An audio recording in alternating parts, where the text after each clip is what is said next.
Hello guys, नमस्कार। मेरा नाम है सरस्वती और आप देख रहे हैं smart English with Saraswati. Basic grammar की मेरी ये सेकंड क्लास है। फर्स्ट क्लास हो चुकी है जिसमें कि मैंने बेसिक एंड इम्पोर्टेंट वर्ड कुछ बता दिए थे। आज भी कुछ बेसिक एंड इम्पोर्टेंट वर्ड हैं जो ग्रामर सीखने के लिए या इंग्लिश सीखने के लिए बहुत ही इम्पोर्टेंट होते हैं। इसके बाद हम पर्सनल प्रोनाउन के बारे में जानेंगे। पर्सनल प्रोनाउन में फर्स्ट पर्सन क्या होता है, सेकंड पर्सन क्या होता है, थर्ड पर्सन क्या होता है, इनके बारे में जानेंगे। और first person, second person, third person, present tense, past tense, future tense में कैसे यूज किए जाते हैं, इन सबके बारे में हम इस वीडियो में विस्तार से पढ़ेंगे।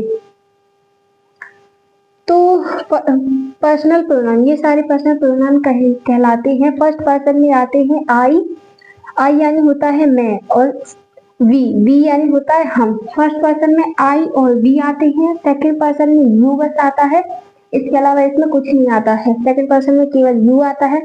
थर्ड पर्सन में ही सी इट आते हैं। एनी नेम भी सी आते हैं, बट इसमें भी दो कंडीशन होती है, एक होता है सिंगुलर, दूसरा होता है प्लूरल। वो थर्ड पर्सन में सिंगुलर में आते हैं ही, सी, इट, एनी नेम, और प्लूरल में आते हैं दे। जैसे कि नाम से ही पता चल रहा है कि दे प्लूरल है, तो थर्ड पर्सन में जो प्लूरल होता है वो दे होता है। ओके, तो आई का मतलब होता है मैं, वी का मतलब होता है हम, यू का मतलब होता है तुम, और ही का मतलब वह होता है। और हिंदी में ही को भी वह बोलते हैं, सी को भी वह बोलते हैं, लेकिन इंग्लिश में ऐसा नहीं है। इंग्लिश में ही होता है, सी होता है, जो लड़का लड़की के लिए अलग अलग यूज होता है।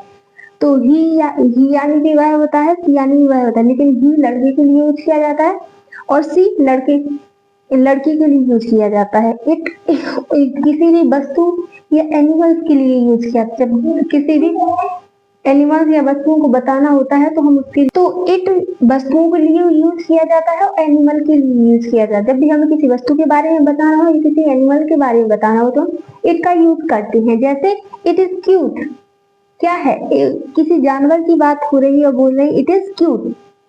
किसी वस्तु के बारे में भी बता सकते हैं, किसी व्यक्ति के बारे में बता सकते हैं, और एनिमल्स के बारे में भी बता सकते हैं। इसके अलावा आता है एनी नेम। एनी नेम भी थर्ड पर्सन में ही आता है। किसी भी नाम के बारे में बताना हो तो भी वो थर्ड पर्सन के अंतर्गत ही आता है।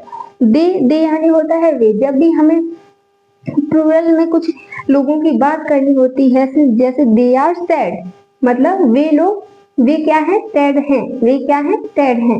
तो ऐसे हम दे का प्रयोग करते हैं। इसके बाद हम चलते हैं इनके बारे में पढ़ने के लिए। आई यानी होता है मैं, आई एम हियर, मैं यहाँ हूँ, मैं यहाँ हूँ।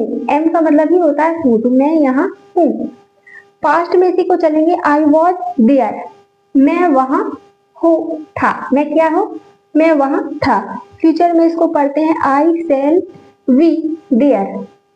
आई सेल बी देयर मतलब भी मैं वहां होगा, मैं क्या होगा, मैं वहां होगा। अब हम वी की बात करते हैं। वी यानी होता है हम, we are friend. Present tense में इसको बोलेंगे वी आर फ्रेंड। जैसे कि प्रेजेंट टेंस में मैंने आपको बताया है कि प्रेजेंट टेंस में इज, आर, एम का ही यूज होता है। इसके अलावा प्रेजेंट टेंस में और किसी का या फिर बात ये सेल बी का यूज नहीं होता है। तो ये आपको याद रखना चाहिए, आपको याद होगा, ठीक है। वी आर फ्रेंड, हम दोस्त हैं, क्या है, हम दोस्त हैं। ये प्रेजेंट टेंस में बात हो रही है, हम दोस्त हैं। इसी को पास्ट में बनाते हैं, वी वर हैप्पी, यानी क्या है, वी यानी हो गया हम, हैप्पी यानी क्या हो गया, खुश। वर का मतलब वाज यानी होता है था, वर मतलब होता है थे, तो हम खुश थे। पास्ट टेंस की बात हो रही है तो हम बोलेंगे हम खुश थे। इसके बाद अब फ्यूचर में चलते हैं, तो वी सेल वी फ्रेंड, मतलब क्या हो गया, हम दोस्त होंगे, या आप फ्यूचर में बोल रहे हैं कि हम दोस्त होंगे।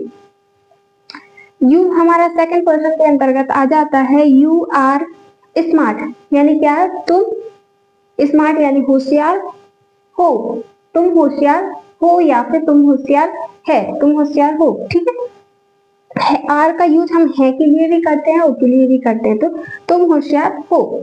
यू पास्ट में इसी को पढ़ेंगे, यू वर स्मार्ट। क्या बोला इनके, यू वर स्मार्ट। यू का मतलब ये तुम, स्मार्ट यानी हो गया होशियार, वर यानी थे, तुम होशियार थे।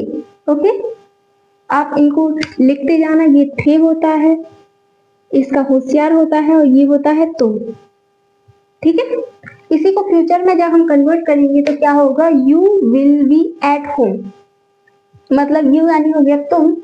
एट होम का मतलब होगा घर पर, तुम घर पर होंगे। विल बी शैल बी का मतलब ही होता है होगा, होगी, होंगे। वाक्य के अनुसार अपन इसको यूज करते हैं, जैसे कि होगा, होगी, होंगे।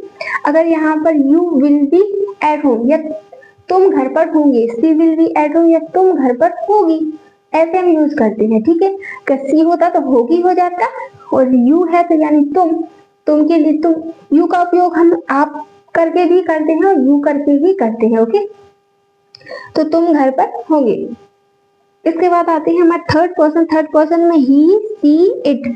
आप इनको प्लीज इनका नोट्स बनाइएगा और प्रॉपर इनका नोट्स बनाकर इनको याद करिएगा। बेसिक ग्रामर की कुछ इंपॉर्टेंट वर्ड होती है जिनके बिना इंग्लिश पढ़ना इम्पॉसिबल होता है, इनको पढ़ना हमें बहुत ही जरूरी होता है। ठीक है, आपको वीडियो अच्छी लगे तो वीडियो को लाइक कीजिए, अपने दोस्तों के साथ इस वीडियो को शेयर कीजिए और मुझे एक प्यारा सा कमेंट कीजिए। और अगला टॉपिक भी आप बता सकते हैं कि आपको किस टॉपिक पर वीडियो चाहिए। वैसे तो मेरी सीरीज चल रही है जिसमें कि मेरी ये सेकंड क्लास है, आगे बेसिक ग्रामर की और भी बहुत सारी क्लासें आएंगी। लेकिन अगर आपको किसी भी अन्य टॉपिक पर वीडियो चाहिए तो आप मुझे कमेंट कर सकते हो।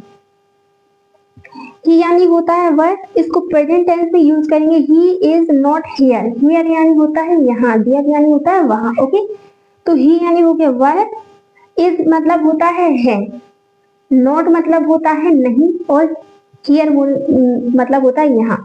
तो वह यहाँ नहीं है, क्या मतलब हुआ, वह यहाँ नहीं है। इसी को पास्ट में बोलेंगे ही वॉज हियर, वह यहाँ था, वह यहाँ था। वह ही का मतलब वह, हियर मतलब यहाँ, वॉज मतलब था, वह यहाँ था। ओके, जब इसको फ्यूचर में पढ़ते हैं, he will be at home, मतलब क्या हुआ कि ही यानी हो गया वह, एट होम हो गया घर पर होंगे, या वह घर पर होगा। लड़का है तो वह घर पर होगा, सी होता तो वह घर पर होगी, होगा, होगी, होगी के इसी प्रकार से यूज करते हैं। अब आपने एक बात नोटिस की होगी कि जब भी हम प्रेजेंट टेंस की बात करते हैं, चाहे वो किसी में भी हो, प्रेजेंट टेंस की बात करते हैं तो हम उसमें क्या करते हैं, इज मार लगाते हैं और पास्ट टेंस में वाज भी लगाते हैं और फ्यूचर में विल भी शैल भी लगाते हैं। ये मैंने आपको कल बता दिया है, अगर आपने कल की वीडियो नहीं देखी है तो उसको जाकर प्लीज देख लीजिए। ओके, थर्ड, इसी में हमारी सेकंड आता है सी, सी यानी होता है वह यानी लड़की, सी लड़की के लिए यूज किया जाता है। सी इज ब्यूटीफुल, सी मतलब हो गया वह, ब्यूटीफुल यानी सुंदर, इज मतलब है, वह क्या है, सुंदर है। सी वॉज ब्यूटीफुल यानी वह सुंदर था या फिर थी, वॉज मतलब कर लेंगे थी। सी वॉज ब्यूटीफुल, वह सुंदर थी। फ्यूचर में जब इसको पढ़ेंगे तो सी विल बी सैड, सी मतलब हो गया वह, सैड यानी क्या होता है, दुखी, विल बी यानी होगी, वह दुखी होगी, फ्यूचर में वह दुखी होगी। ओके, इट का यूज करते हैं हम, यह यानी यह करके भी होता है, इसका मतलब ये भी होता है। इट इज क्यूट, पास्ट में पढ़ेंगे इट वॉज इल, इल यानी होता है बीमार, इट यानी होता है ये बीमार था या फिर ये बीमार थे। फ्यूचर में पढ़ेंगे इट विल नॉट ईट, वह, इट यानी यह, नॉट यानी नहीं, ईट यानी खाना। विल नॉट ईट मतलब ये खाना नहीं खाएगा या ये खाना नहीं खाएगी। ओके, एनी नेम में हम कुछ भी कर लेते हैं, नेम्स वगैरह आते हैं, जैसे मीरा इज वेल, मीरा क्या है, ठीक है। रोहन वॉज सिक, रोहन क्या है, बीमार है, रोहन बीमार था, रोहन सिक, रोहन वॉज सिक यानी रोहन बीमार था। Rohan will be happy, Rohan खुश होगा, भविष्य में जाकर क्या होगा, रोहन खुश होगा, विल बी लगाए होगा। 12 में आता है दे, और दे को हम पढ़ते हैं वे, इसका प्रेजेंट टेंस में यूज होगा दे वर, दे आर सैड, सॉरी वर नहीं, दे आर सैड यानी वे सैड हैं, क्या है, वे दुखी हैं। पास्ट टेंस में इसको पढ़ेंगे दे वर हैप्पी, वे खुश थे, पास्ट में क्या थे, वे खुश थे। इसी को फ्यूचर में पढ़ेंगे दे विल बी हियर, वे यहाँ होंगे या होगा, वे यहाँ होंगे, क्योंकि दे की बात हो रही है तो वे यहाँ होंगे। अब हम इसी के ऑब्जेक्टिव फॉर्म पढ़ते हैं, जो कि बहुत ही इम्पोर्टेंट होते हैं। जो ऑब्जेक्टिव की क्लास है वो हम कल करेंगे, क्योंकि वीडियो फिर ज़्यादा लंबी हो जाती है और 10 मिनट की वीडियो आप बड़ी मुश्किल से देखते हो। प्लीज़ वीडियो को लाइक कीजिए, अपने दोस्तों के साथ इस वीडियो को शेयर कीजिए और एक प्यारा सा कमेंट कीजिए। ओके, थैंक यू, धन्यवाद।